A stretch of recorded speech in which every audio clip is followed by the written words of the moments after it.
Hey guys, it's Sherry Vegas and welcome back to my channel, or if you're new, hello. In today's tutorial, I'm going to show you how you can take a plain serving board and create a really cool inlay using resin just like this.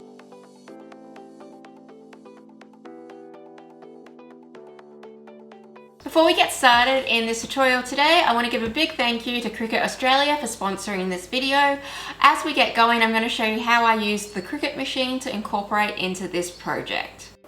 The first step that you're going to need to do is just chop the end of your chopping board off.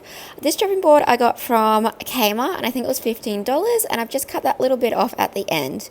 Then with some plastic, I'm going to be making my little dam or my barrier that's going to help me hold my resin in when I pour it down the center. So this was a little bit of plastic I had laying around, and I'm just cutting it to size, and then I'm going to be taping down each edge as tight as possible because we don't want any of that resin seeping under our tape and getting out. But this is just going to create that little barrier, and then once the resin is dry, because I am using plastic, it will peel straight off.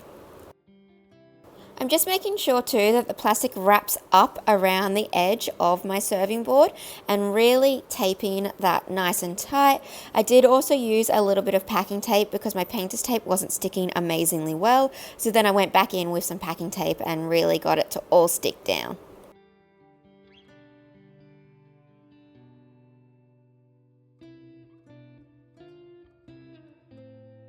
Once you've got your plastic barrier in place, you can then pour a little bit of casting resin down.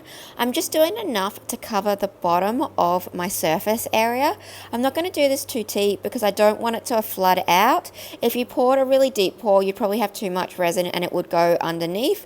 But just doing a little bit is just going to help me create my first layer.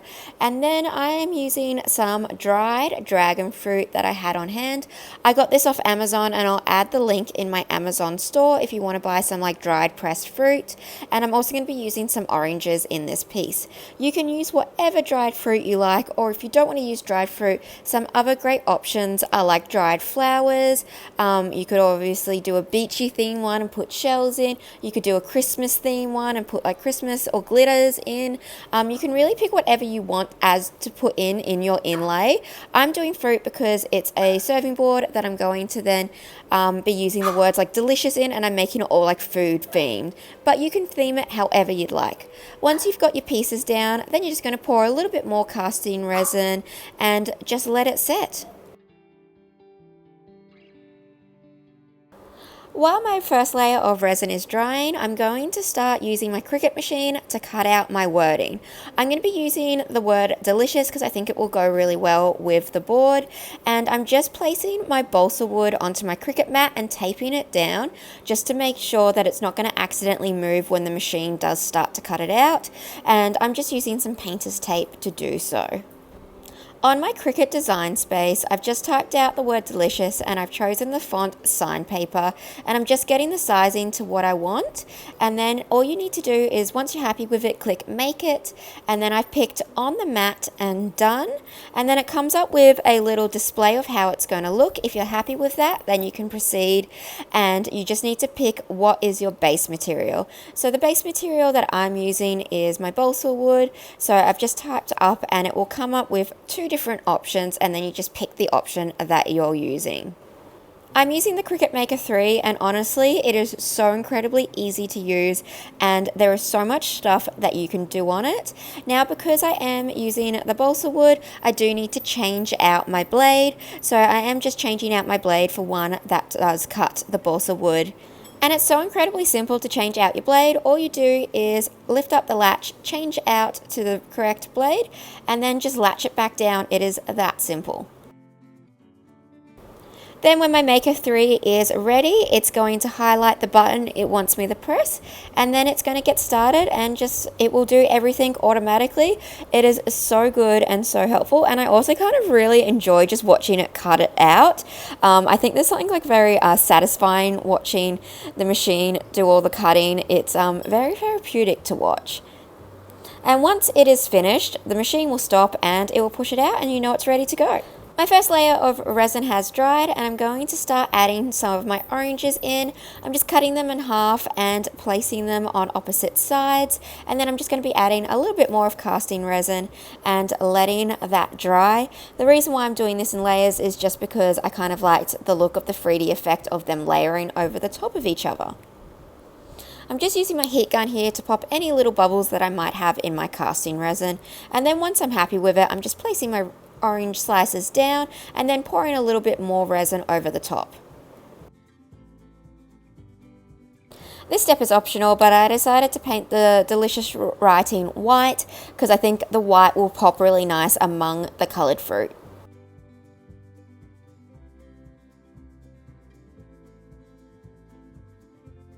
I came back the next day and it was time to pour some more resin and add my lettering in. So once again I mixed up some more casting resin and I've just poured it down the center, and it's probably about half a centimeter thick. Once that gels a little bit, I don't want to add my writing in straight away because it will float and move around. So I waited an hour from when I poured my resin to then add in my text. And all I'm doing is using my tweezers and just placing it in. I did accidentally break it in one part, so then I just joined it up. But luckily, because I am putting it in resin, you didn't even notice it because the resin just glued it back together.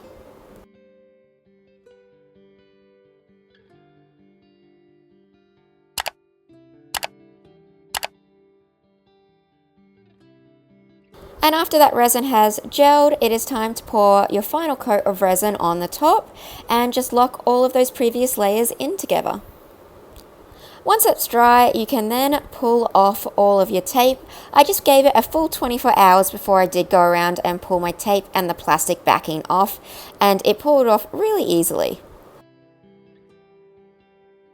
To get all of my surface areas nice and even, I just went over with my sander.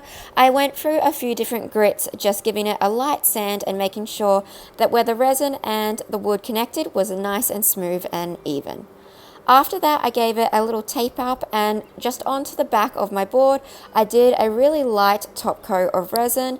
Now, if you wanted to, you could just go through the grits until you got up to 4,000 or 5,000 and polish it up that way, but I just decided to top coat the back.